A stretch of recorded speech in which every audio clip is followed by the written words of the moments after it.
Mnangagwa Options Limited. MDC leader and MDC Alliance spokesperson Welshman Ncube has said former Vice-President Emmerson Mnangagwa's presidential bid will only succeed if he draws lessons from last week's events, which saw the army taking charge of political power in Zimbabwe and thousands of Zimbabweans taking to the street in solidarity with the military. On Sunday, ZANU-PF Central Committee members sacked embattled President Robert Mugabe from the ruling party and immediately replaced him with axed VP Mnangagwa, who will return as first secretary and president of the ruling party. If we are not going to have a repeat of the recent developments, Mnangagwa himself must learn the lesson that it is not the leadership of ZANU-PF which decrees. It is the people who rule. Never again should they be tempted to use force to curtail the sovereign rights of the people. If he has not learned this lesson from last week's events, then his presidency will inevitably fail, Ncube said.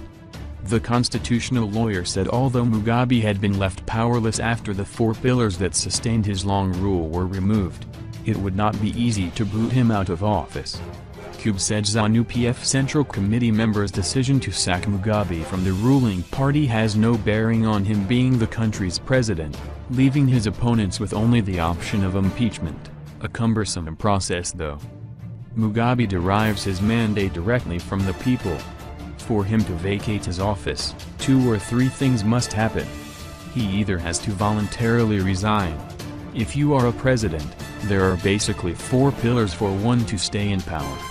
The first pillar is the support of your party. That pillar has been withdrawn, he said.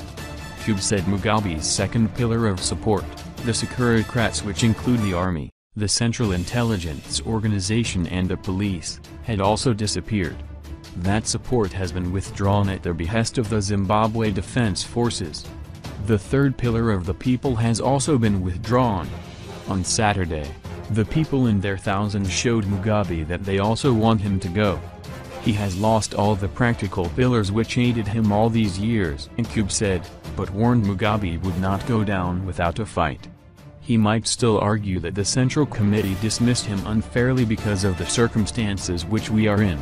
His argument will be that the party intervened unfairly in a purely political process and, therefore, he might not recognize the process, he said. Ncube said if Mugabe fails to resign, Parliament could invoke Section 97 of the Constitution and initiate a process of removing him. If Mugabe fails to resign against all of this pressure, Parliament can still invoke Section 97 of Constitution. Joint Parliament can still sit and impeach him for either failing to properly discharge his duties or violating the Constitution.